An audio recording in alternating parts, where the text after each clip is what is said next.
It is now time to review AEW Dynamite here on the Mr. Warren Hayes Show. Hello, I am Warren. Welcome to your weekly destination for all of the absolute best and only true takes in the world of professional wrestling regarding All Elite Wrestling's Dynamite show that they do on a weekly basis. Hope you're having a lovely week so far. Hope you are having a good start to your year on top of that. We're a couple of days into it, right? Today is January 9th. So, hopefully it started off to your convenience. Did you want a rocket pack strapped to you for the start of your year and things are just like going boom, boom, boom, boom? If that's going the way you wanted, that's tremendous. If you wanted something a little more, you wanted to ease into the new year more quietly, and it's going that way for you, fantastic. If it's not going your way just yet, like who cares? Like you've got a full year ahead of you to make something out of this year, so it doesn't matter. It's fine. Don't worry about it. Yeah, we're going to be talking about Dynamite here as per usual, but I don't think I've been plugging properly, the usual stuff here, of course. There's the weekly Dynamite review that we do here. Hello and welcome. If you wouldn't mind leaving a like on the video, that would be tremendous. If you're listening to this on your favorite podcast application, a 5-star review on Apple Podcast or a 5-star rating on Spotify would be absolutely tremendous as well. And, you can join the Mr. Warren Hayes Show Discord if you like to talk about AEW and all sorts of other types of wrestling. It's a very AEW friendly crowd that we have in the Mr. Warren Hayes Show Discord. So link is in the description. We'd love to have you. And I also stream quite a bit, live streaming over on the YouTube channel. So if you're already subscribed, you'll never miss out on that. If you're not, well, there's an opportunity for you to do that. And it's a good time. It's fun. It's a fun, good time. Don't we like fun, good times? Typically we do. So make sure that you make some time out sometime to come and hang out, come and watch Warren Hayes do Warren Hayes things on stream. But we've got a Dynamite to review. We've got stuff to get into today on the January 8th edition, 2025, of course, of AEW Dynamite, which came from the F&M Bank Arena, Clarksville, Tennessee. 2,458 tickets distributed according to WrestleTix for a setup of 2,745. It's a 5,500 to 6,000 seat arena, depending on the setup. Of course, there's always tickets that are not available because of production requirements. That's fine. I don't think this is particularly good. So yeah, that it is what it is. We know what kind of state all of this is in. But for now, let's crack open this Dynamite and start breaking it down. A Dynamite, by the way, if you want my big picture thought, that continues to expose its problems and brings to light the fixes. And there's one guy who's in charge of this. And his name is Toni. And the fixes to me are more and more apparent, but yet we continue to insist on some strange paths instead of turning things around, flipping the switch, and doing something different. Look, might as well just talk about Kenny Omega's return to AEW TV, which is the lead, quite frankly. We could do this in the usual format, but I think we might as well start with this, where which was in fact the main event of the show. Kenny Omega addressing the AEW universe. I say that with a smile. No worries. We're just having a little fun. So Kenny, and he addressed the live audience the first thing I have to mention is how strange the crowd was. I didn't think this was a particularly good crowd for Kenny Omega's return. I don't know if they were, if they were spent, if they were burnt out. I don't know. There were significant mic segments in the show that maybe, sort of at some point you're kind of like, ugh, another one of these, maybe. Maybe you just should have trotted Kenny out at the start of the show. Anyway, the point here is that Kenny comes out. I find the crowd reaction isn't as great. Now, this is not to say that I don't think Kenny Omega. This is not to say that I think Kenny Omega is completely done, or that people don't care about him anymore. You look at the reactions online, and it felt like the second coming of Christ, quite honestly. People are extremely excited to have Kenny Omega back, and I understand why. And I too welcome the cleaner back to the fold. This was just a weird crowd at the end who were sitting on their hands, elbows on their knees. I didn't quite get it. Maybe not like visually the best return. But as far as what Kenny had to say here, I was a little concerned. I'll be honest with you.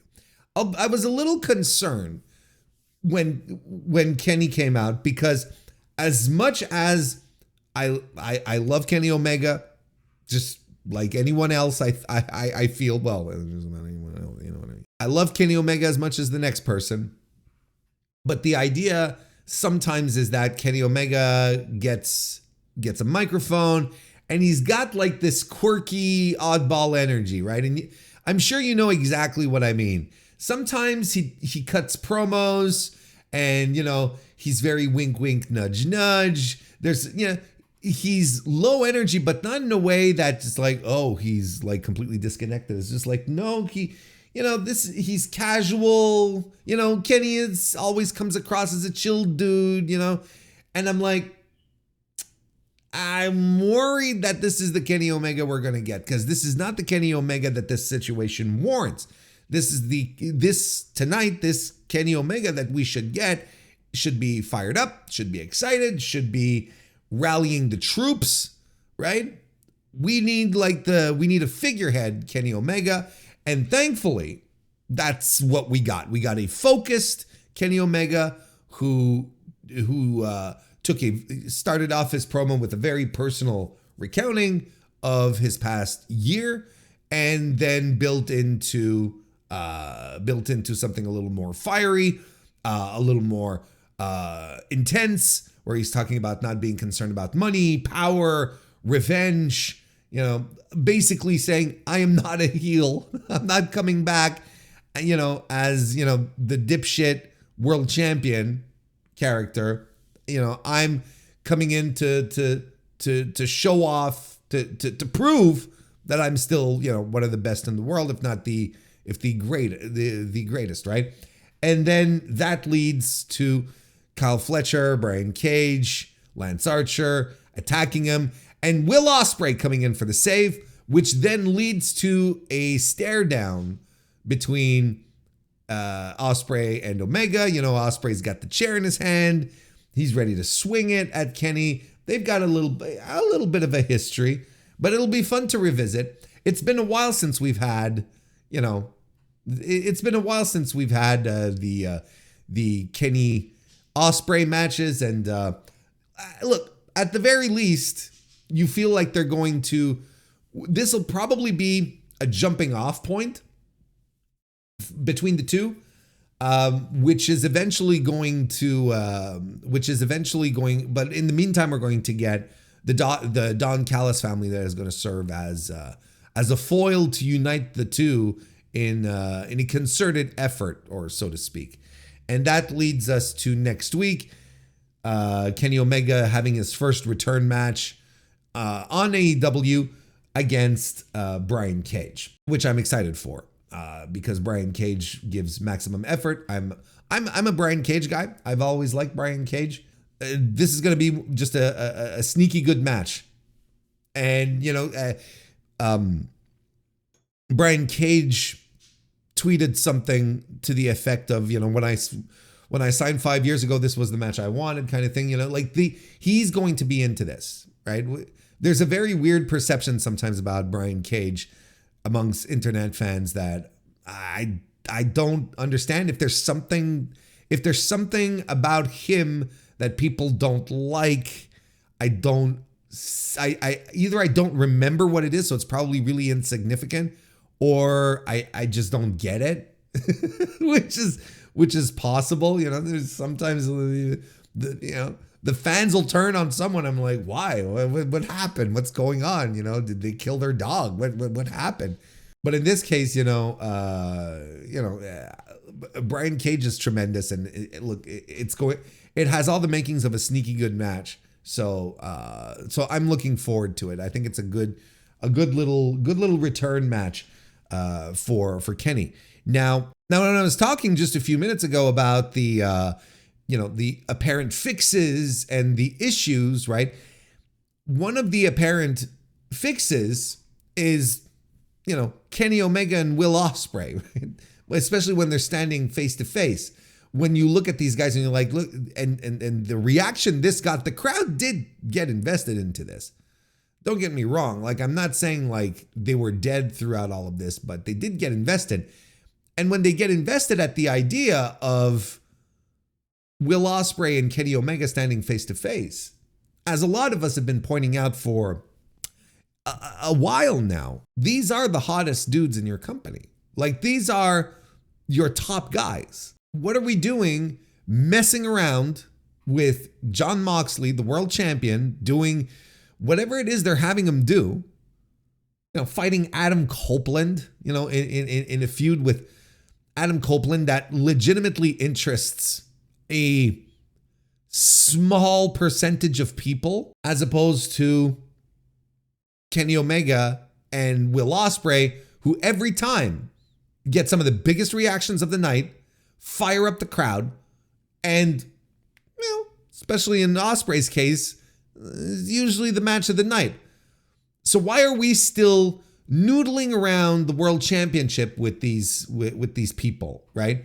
Sometimes I feel that AEW Creative thinks like it has all this momentum and coolness about them that they can do pretty much anything they want storyline wise, right? It's like, oh no, this is what we're going to do here with this story. This is what we're going to do with this guy. We're going to make him do this. And it doesn't matter if we don't blow off a big match just yet. I would argue that the position that AEW is in right now in 2025, and which has been for a little while now, it doesn't permit them to be, casual or flippant about the booking of the top of the card, specifically around the AEW World Championship. There's a lot of talk that the Mox run has been underwhelming,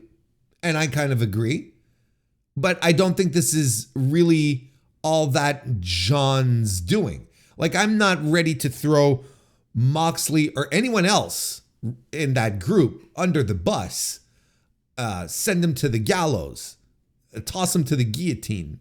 I don't think it's entirely their issue. I think the booking of the Death Riders post Danielson has been on a downward trend and has not been good.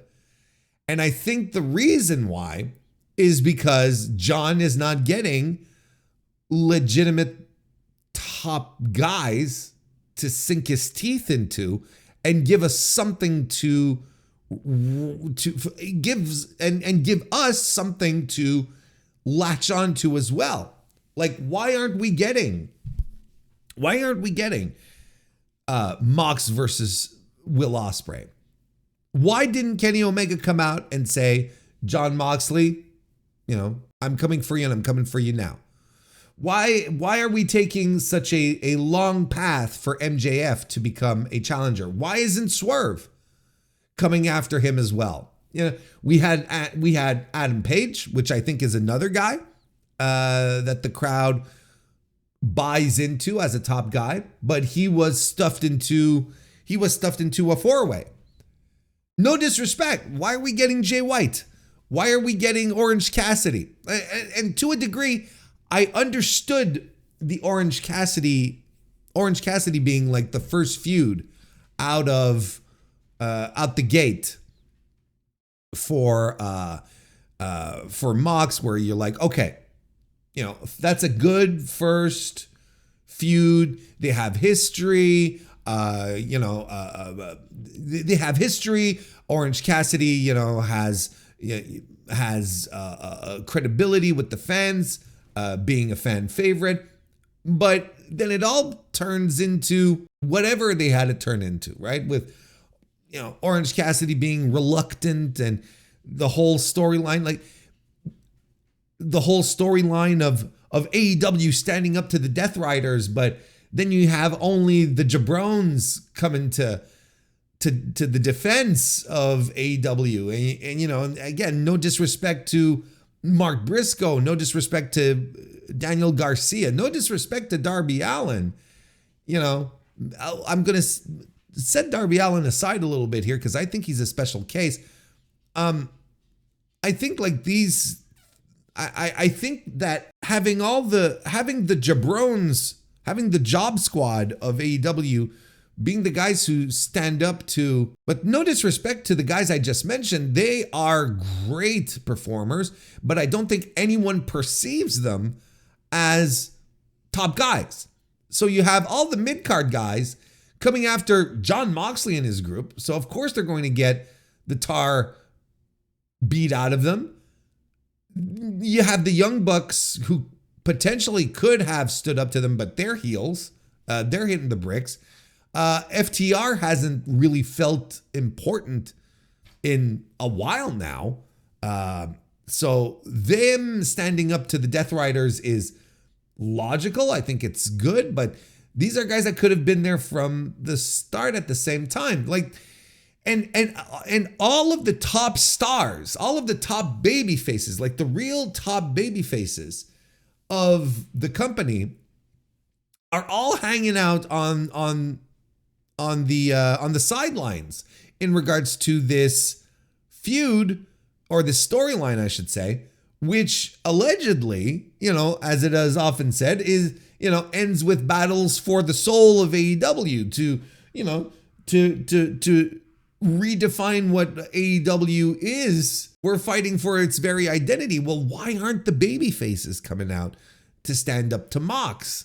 There's a lot of things that were dropped, doing things for, Mox doing this for higher purpose and whatnot. And it's just not coming together. It's not making a lot of, it's not that it's not making sense. Let me rephrase that. It's not creating any anticipation. It's not creating any buzz. The Death Riders feel now like just another heel stable. It's just like, okay, they're just a bunch of guys now. And that's not how they were positioned. And I think in the mind of Toni, they're not just a bunch of other guys. I think in his mind, he's like, no, they are the definitive force. They're the Decepticons to the Autobots that is AEW, right? We're adding in some new elements back to AEW, and particularly in this case, in the shape of Kenny Omega returning, and Kenny Omega's not interested in this. This is your top guy. This guy, unfortunately, and I mean this in the best possible way, should not be slumming it with the Don Callis family on the mid card. I'm sorry to say. And again, there's still so many people who haven't touched Jon Moxley, where you're like, why aren't they coming in for title shots? Why? Where? I thought Swerve was going to be locked in to a substantial program with the Hurt Business. Clearly, that's not happening. He's going to be in a program with Ricochet, which it's fine. But why isn't Swerve coming back towards Jon Moxley? Now you're going to say, "Oh, Warren, it doesn't. He's been losing matches. He hasn't been on a winning streak. Well, how could he suddenly do that?" Look, the rankings in AEW don't matter anymore. That just doesn't exist anymore. So we're gonna have to stop pretending that wins and losses matter in AEW, because they don't anymore. They used to. There was a time they used to, and that was special. and made everything feel different, kept the booking honest, nah, it doesn't matter. You know, I don't care if Mox and MJF are heel versus heel. I don't mind that. It doesn't bother me. I'm actually more into that because Max is a top guy and he'll make this feel special. Circling back, why isn't Ospreay challenging for the world title? Why isn't Kenny Omega doing that? Why is it that the top guys are not at the top? And just to underscore this again, it's not as if AEW has all this luxury and setting things up and going, oh, well, we'll do this later. We'll do this down the line because, you know, everything's going great. Everything is not going great. Ratings are at the lowest they've ever been. And ticket sales for the weekly tapings are not good. You know, there has to be something. There has to be a fuse lit, and pardon the pun, but you have to light a fuse here to get something going. And it has to be something a little more out of the box than I've got all these top guys. And look, let's throw in Kazuchika Okada in here. Right? Let's throw Kazuchika Okada into the mix here.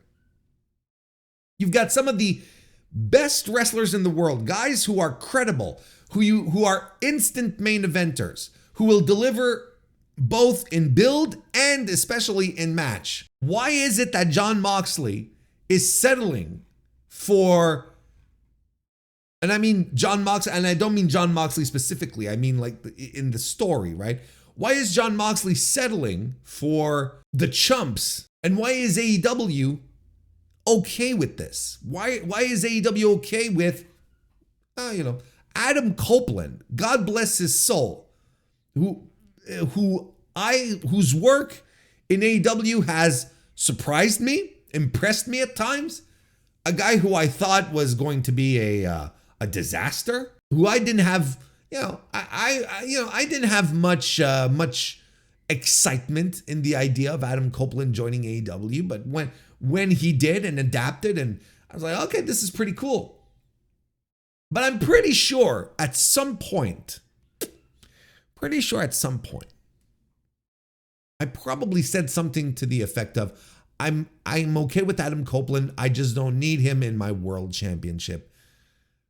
At the top of the card in the world championship race. And I'm pretty sure I must have said that once. Pretty sure.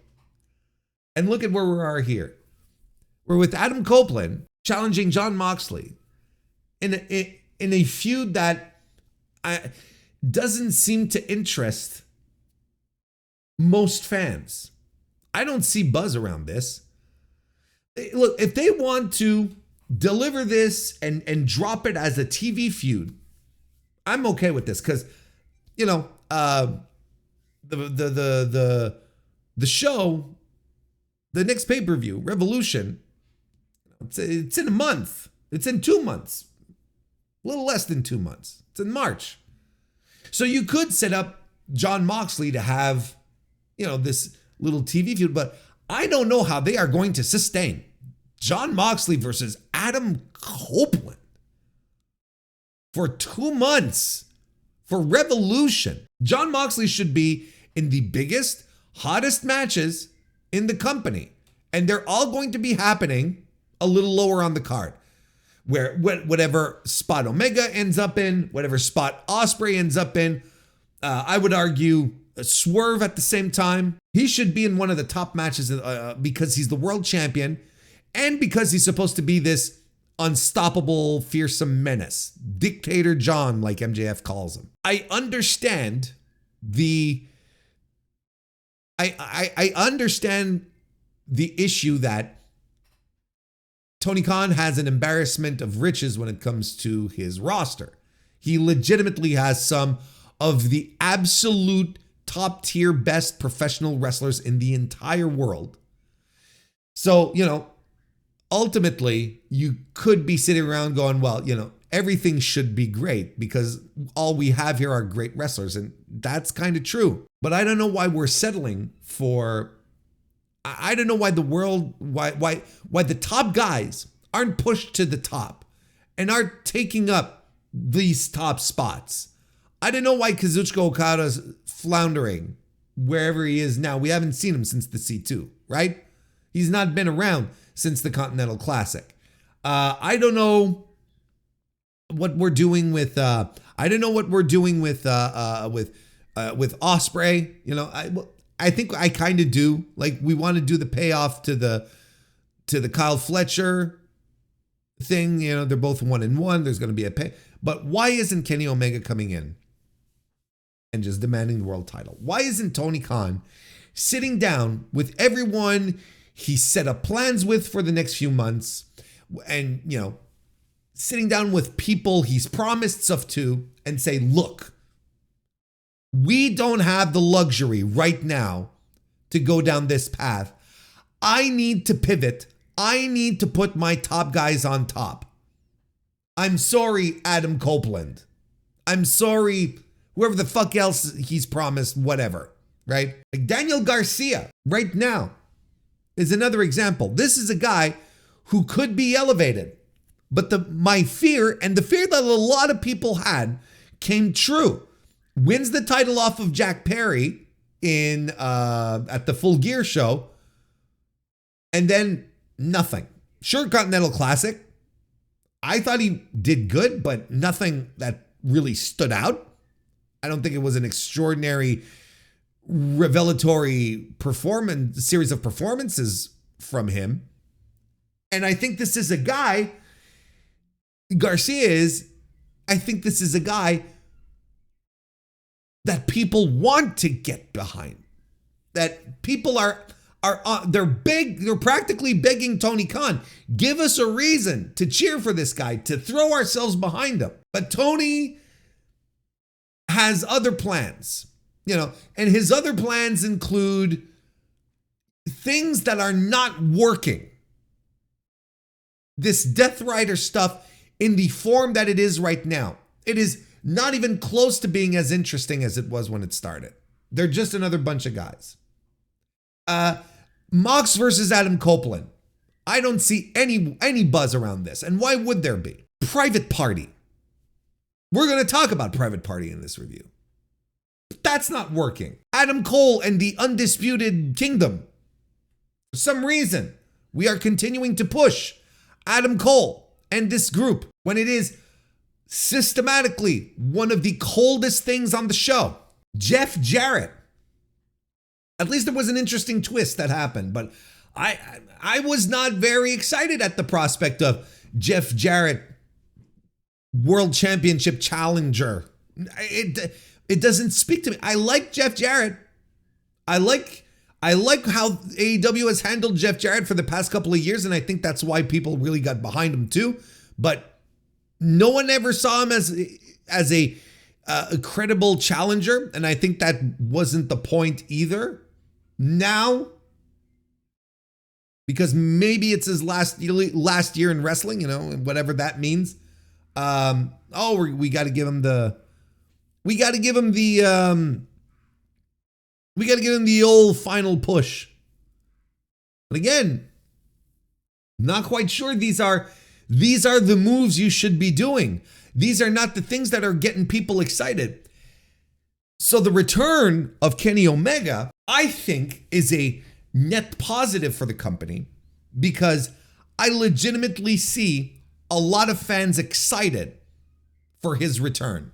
You can sit around and stew in whatever dislike of Kenny Omega you might have, because there's a lot of people who are like that. But you have to acquiesce that this man, this guy, has legions of fans. Loyal, fierce fans who were waiting with bated breath for him to return. And now he's back. So what are we doing with him? Why is Kenny Omega not immediately going straight for the top? Why is he not going straight for the jugular? John Moxley, I'm coming for you. Just tear up plans. Let's go. A lot of people say this, AEW feels like AEW when Kenny Omega is around. I'm going to tell you, AEW should feel like AEW when Kenny Omega is around, but I'm not feeling it just yet. Because I'm looking at the booking and I'm like, this is a very contemporary 2025 AEW way of approaching things, not a 2021 AEW way of approaching things. This is not bold. This is not exciting. This is pretty much what to expect out of AEW in 2025. And I don't think they have the luxury to do that.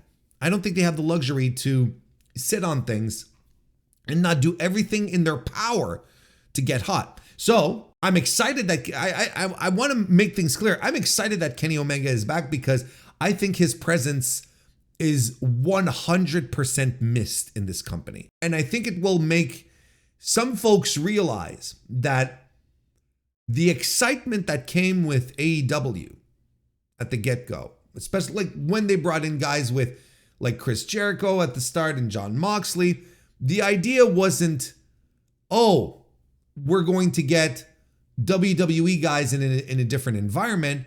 I think the excitement was, here are our favorites who built up this promotion, who never worked for Vince, right?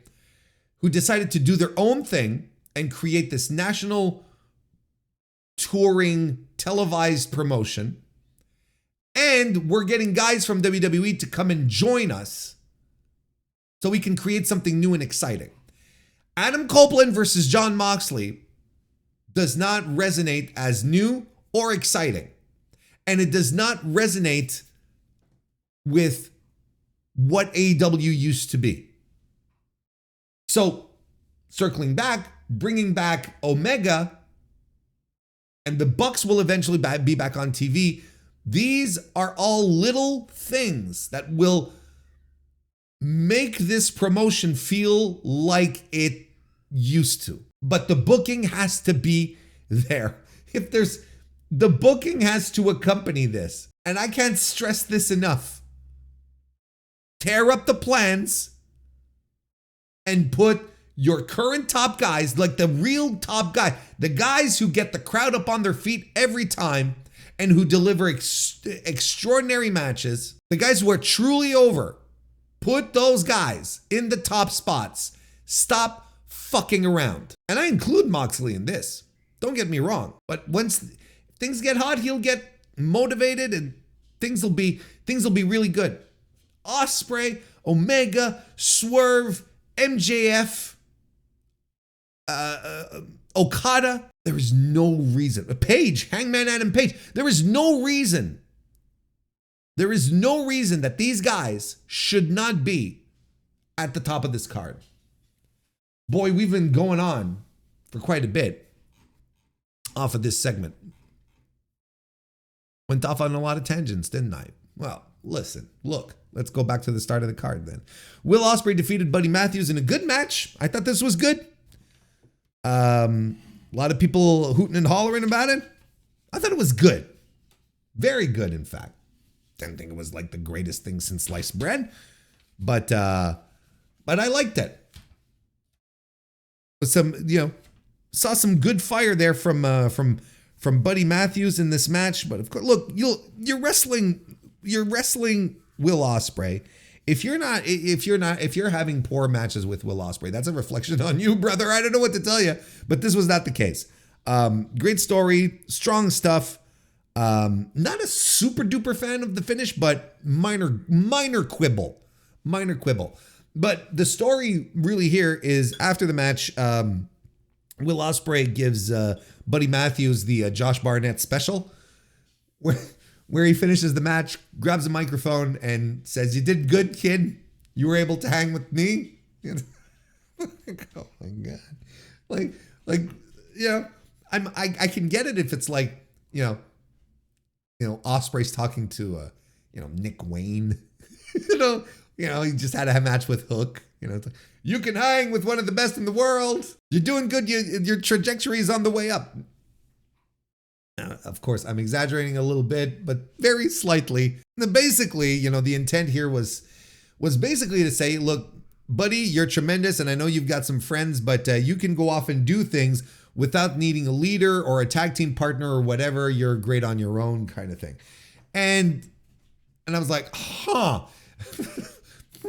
isn't that interesting? Even without a leader. So I'm like, are we setting up Ospreay versus Malachi Black? Which honestly, I wouldn't poo-poo on that.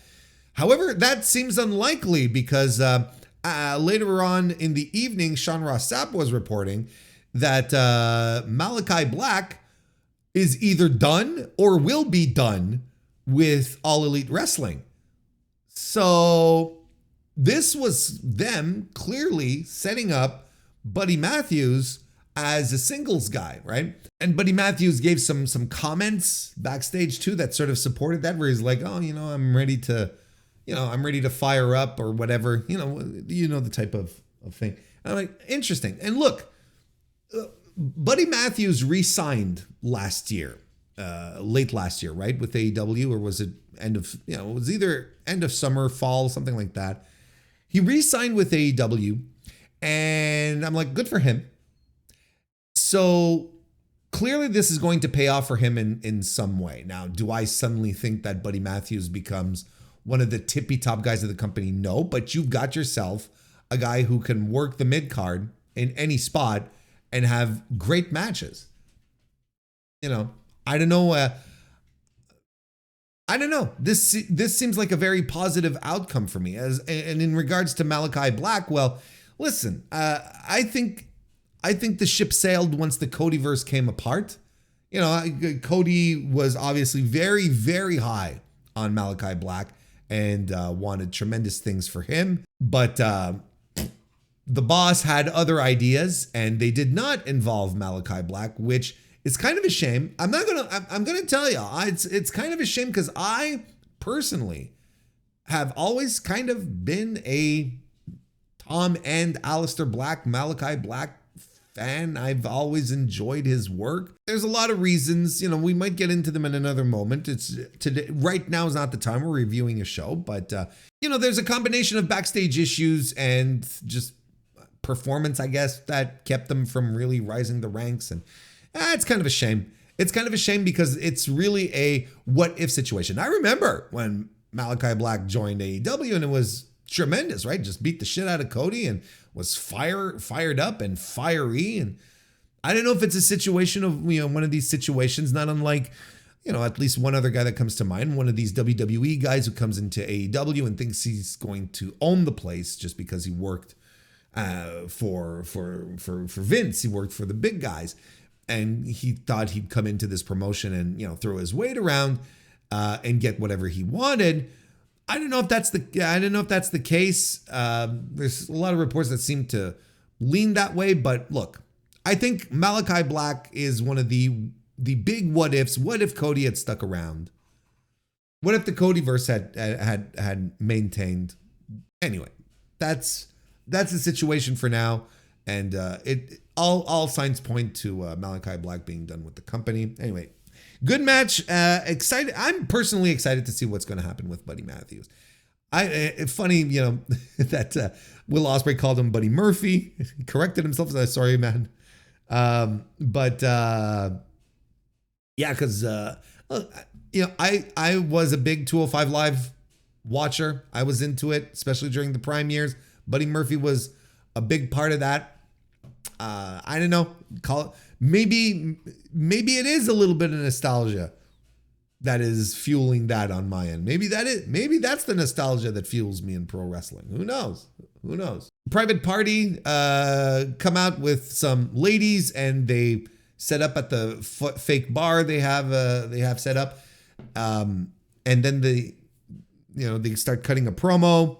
And then the Hurt Syndicate come out because Bobby Lashley has a match coming up, and they join the VIP section, as they like to call it, and they pretend to want to share drinks when in reality, they're basically throwing their weight around and challenging them. Bobby Lashley, toasting to the Hurt Syndicate taking their tag team titles.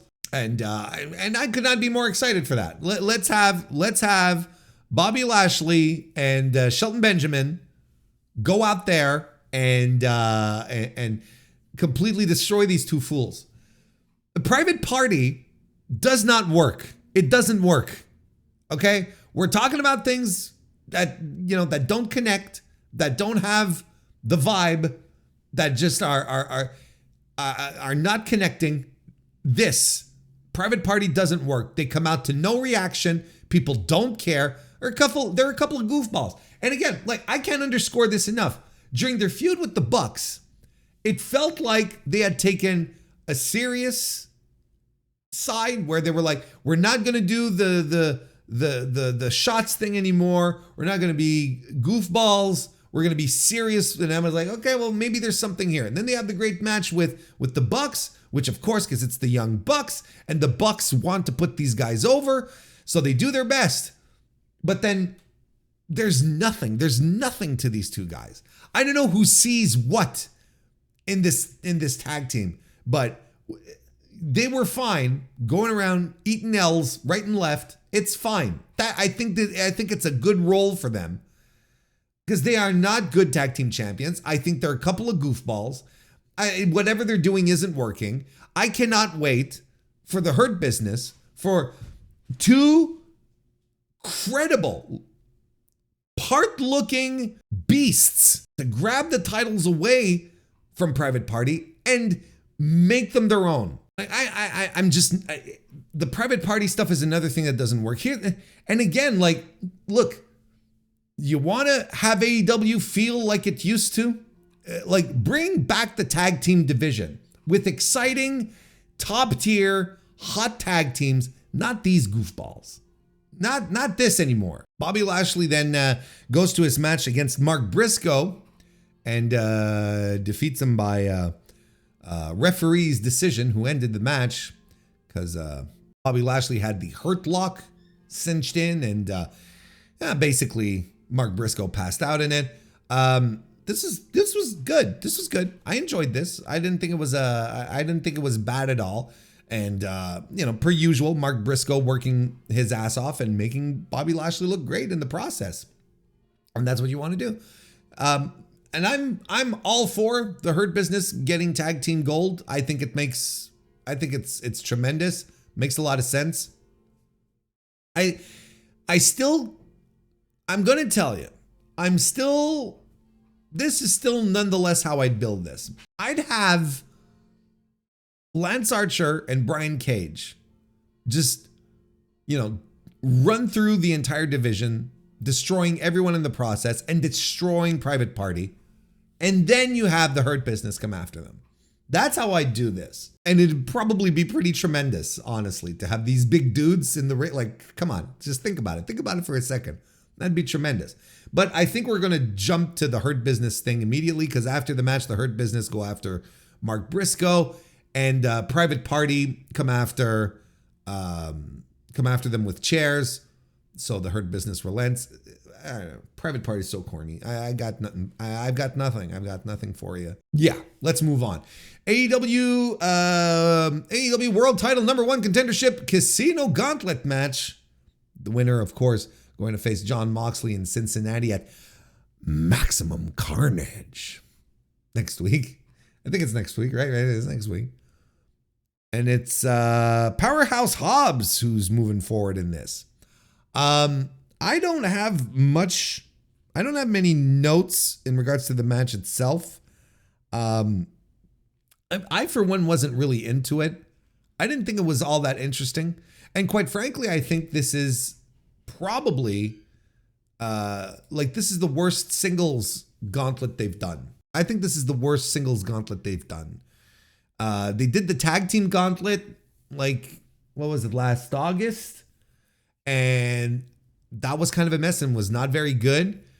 And this one here, look, just for the record, right? Adam Cole, Adam Page, Daniel Garcia, Jay White, Jeff Jarrett, Kyle O'Reilly, Lance Archer, Powerhouse Hobbs, Ricochet, Roderick Strong, and Wheeler Yuta were your participants. Now, again, I don't have an issue, when we were talking about it last week, I don't have an issue with the Gauntlet matches having a mix of, lower tier and upper tier guys. I think that actually makes it kind of interesting. I think the most compelling part in this match was the continuing exchanges between Jay White and Hangman Adam Page, which I legitimately think is tremendous. But I feel like the thing was kind of low energy, and it lacked the surprise elements that we'd get with the original, when the original Gauntlets sort of started off, right? Where you'd get like these top guys, and then you'd have great surprises in them as well, right? There was this one, right, where they had where you had Will Ospreay, and you had Claudio, and then you had a Hechicero in there, and then you had Mystico in there, and you had Shota Umino, and then on top of Pac and Jay White, and you're like, okay, this is all a mix that is really, really awesome. Now it's like, Roderick Strong, which again, nothing against the wrestler. He's tremendous. He will always be tremendous, but kind of flat. Adam Cole, first of all, the whole Undisputed Kingdom thing, no reactions. And Adam Cole gets reactions because people want to do the entrance. They want to do the Adam Cole Bebe thing. And they did it. But Adam Cole and everything he's doing is cold as ice. They bring Jeff Jarrett in to do the angle. We'll talk about that in a second. No, I really thought that this was the worst Gauntlet match that they've done. I don't think there were any interesting matchups. Again, we're playing so fucking safe. We're not trying anything bold. Let's say, why couldn't we have thrown a swerve in here? For instance, right? Could have thrown swerve in here. Why not? I know the angle was for MJF not to do it, but just imagine if he had. I don't know. Just a lot of stuff that happened here that just didn't connect, didn't feel exciting, didn't feel novel or fun. Very wet. Very wet. I don't know. I don't rate these types of matches, battle royal type matches like this. So there's, I don't have many notes. However, it is interesting that Powerhouse Hobbs gets the win. I did not see that coming. Power slamming Kyle O'Reilly for the win. And was it a power, or was it a spine buster? I don't remember. But I do remember Powerhouse Hobbs getting the win. And this is going to be a rematch for between Hobbs and Mox. The last time they fought, it was for the IWGP World Heavyweight Championship. Very controversial match in which Powerhouse Hobbs got injured. Now we're going back to this match, and it's for the AEW World Championship this time. And after the match, Hobbs was putting over the fact, look, here's a shoot. The guy who brought me into this company was Jon Moxley. So now, I'm starting to put one and one together, and I'm sorry, and then I'm like, oh, so is this why? So probably Mox then lobbied to get Hobbs a big match back then when he was IWGP champion. I'm like, okay, so maybe that's what we were trying to do, and clearly this is what we're doing again. We're trying to make Powerhouse Hobbs work.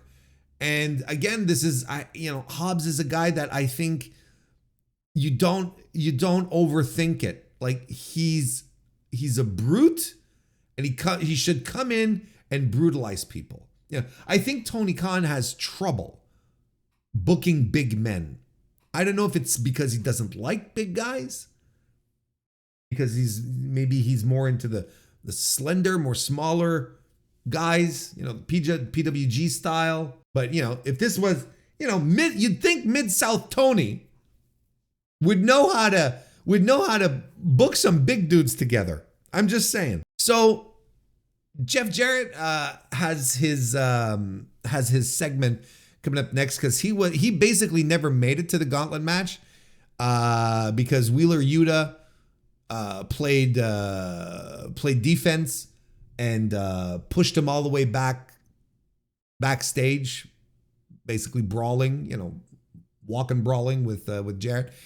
And so after he comes in, right, and starts being interviewed by Ian Riccoboni, who was replacing Tony Schiavone. We didn't mention this. Was replacing Tony Schiavone on commentary because maybe someone got a little pissed off at Tony Schiavone for Tony Schiavone's tweet regarding Chris Charlton and that whole situation. If you don't know what it all is, well, actually good for you. Lucky you. But nonetheless, Tony Schiavone had a bit of a rebuttal, and maybe it didn't go over well, and he was told to sit at home this week, and Riccoboni jumped in. So anyway, that's neither here nor there. It's not super important to the context of what we're doing here. MJF comes out just as the interview is starting. Basically no one says anything of any value. And then MJF tells Riccoboni to hit the bricks and calling him a Bible-thumping prick. And then he starts going after Jarrett. Of course, talks up how important he was, talks up his achievements, and then eventually sets up this idea where it's like, look, Jeff, you want to make it to the top of the mountain. I don't know if you have it in you. The agreement that you signed, you said last week, you re-signed with AEW, but it's only for a year because the whole wrestling business knows that that's about all you have left to give. No one's sure that you can give any more after that. So that's why you only have a 1-year contract, Jeff. And Jarrett, takes a little unkindly to that, of course. And he says, well, I can help you. I can make this happen. Shake my hand, Jeff. And we'll make this, I'll make this deal with you. I'll help you win the world championship, and you need me to do it. But you have to give me the first shot when you're done. Jeff Jarrett essentially turns him down, says, I know what you're trying to do, but I'm going to crawl, scratch, and fight my way back to the top of the mountain. This life has beaten me down in the past, and I've always gotten back up. So, etc., etc. And he walks away, essentially calling MJF a coward in the meantime, and calls him an entitled prick. And MJF is standing there fuming.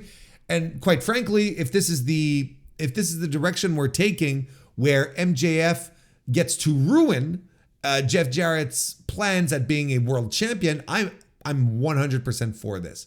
I'm 100% behind this. I don't want Jeff Jarrett as a world champion. I don't want him challenging for a world championship. I really don't. I really, really, really don't. Not as long as we have this gaping hole in the excitement, the hotness factor of AEW. As long as we have that, this is the kind of angle that you pull when you're sitting pretty and you're comfortable and things are going well, right? When you're on top of the world, then you can allow yourself to have, a little distraction angle like this with your world champion, where your world champion comes in and destroys, whatever. But I don't think this is positive. So if MJF ruins it, I'm all for it. Then we have footage from the Death Riders kicking the tar out of Darby Allin, throwing him down some stairs. Look, here's something that I mean in regards to tear up plans. The way things have been going with Darby since the start of the Death Riders angle, it seems clear to me that AEW is setting Darby up to be the guy to beat Jon Moxley. You can't wait that long. And I don't even think it's a good idea at this point. And I know people love Darby. And, I'm pretty sure Tony Khan loves Darby as well. But I don't even know if this is the right thing to do. I don't know. I'm just saying. Adam Copeland makes his entrance to cut a promo. And he's, he cuts a fired up promo that just, it doesn't connect, and it kind of feels a little contrived. It feels a little phony. And I find like his promo work had been good, previously. I don't think it's been, I don't think this was it really, but it drags out the Death Riders. Oh, before, of course, he mentions that he broke his neck in a match with Eddie Guerrero, and that he broke his leg fighting Malachi Black, and he'd always get back up. So, I'm always going to get back up, John Moxley, etc. So then the Death Riders arrive with essentially Mox, Claudio, and Yuta. And as they're coming, FTR meets up with them and they cut them off. So FTR and the Death Riders brawl. Mox and Copeland fight in the ring. I can't do Cope. I can't just do Cope. I can't do just Cope. It's silly. It's dumb. It's silly and dumb. It's a beautiful combination of silly and dumb. I can't do it. I can't do it. So again, Mox tries to get the best of Copeland, but he can't. He needs Marina Shafir and Pac to sneak attack Copeland so that he can get. And this has been a big problem, I find, with the Death Rider booking, where it's like, well, suddenly John Moxley is no longer like a terrifying badass. He's just another, shit heel. And it's okay. Like, if at the very least Mox was coming out and just like decimating opponents, that would be interesting. But this is not. So the numbers game gets the best of Copeland. Mox lands in the bulldog choke, and then we get the plastic bag, and everyone goes, no, please, no, not the plastic bag. And Powerhouse Hobbs runs in for the save to continue to add some fire to the match. It's very cookie cutter. Like, this has been, you have a creative team. Do something creative. Or just go back to the basics and never mind coming up with that one golden idea. Just do cool shit. Mariah May cuts a promo in a pre-tape. Harley Cameron runs in next to her and basically challenges her for a match on Collision. It'll be non-title. Harley Cameron was, there's a lot of people who act crazy in this company, whose gimmick is like, I'm a little nuts. Well, Harley Cameron is the only one who nails it perfectly and who is entertaining in it.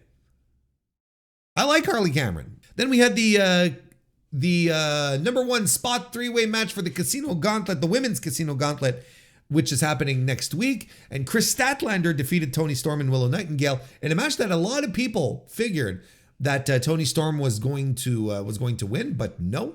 Kris Statlander did instead, so a little bit of a surprising twist here. That doesn't mean Toni Storm will not be in the Casino Gauntlet match. It just means she's not going to be in the number one spot. This was a lot of fun. I thought this was good. This was a good little match between the three. I thought it was a blast.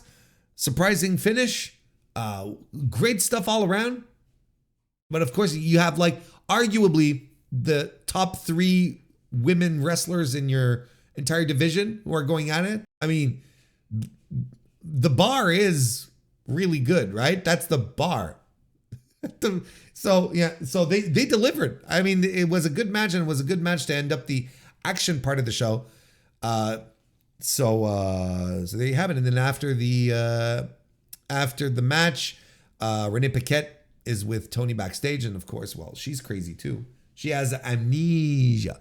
So she's like, I'm sorry, I'm just not ready to be in that spot. And she seems disappointed. And no one seems to be taking charge of the fact that Toni Storm's mental health is in the pits. She's not doing well. And no one's like, maybe we should take you to a therapist, Toni. But no, they're going to continue to live out this weird fantasy that she has, right? And then we had the Kenny Omega spot. We've already talked about that. I mean, I enjoyed the show. Look, what I enjoyed were the matches, maybe aside the Gauntlet match, which I thought was not bad, but disappointing. And I think it's the worst one they've done so far. Everything else was good to very good. Proving once again that when AEW sticks to doing what they do best, doing what the other company cannot do, which is good to great wrestling, when they stick with that and they make it the formula, you get results like this. You get results where on this show, all of the angles and stories and everything that's put together are kind of flat, not really connecting. But the match is always, most of the time anyway, but the match is hit. There you go. That is the review. We're going to wrap it up for today, folks. Thank you all so very much for joining me. One more push for a 5-star review, a 5-star rating, or a like on this video here on youtube.com/Mr. Warren Hayes. I will be back next Wednesday with the Mr. Warren Hayes Show. And in the meantime, some live streaming will be happening on youtube.com/Mr. Warren Hayes. So I hope you all have a great rest of your week. Thank you very much for being here. Go watch some Randy Orton and get back to me. And I'll see you next time.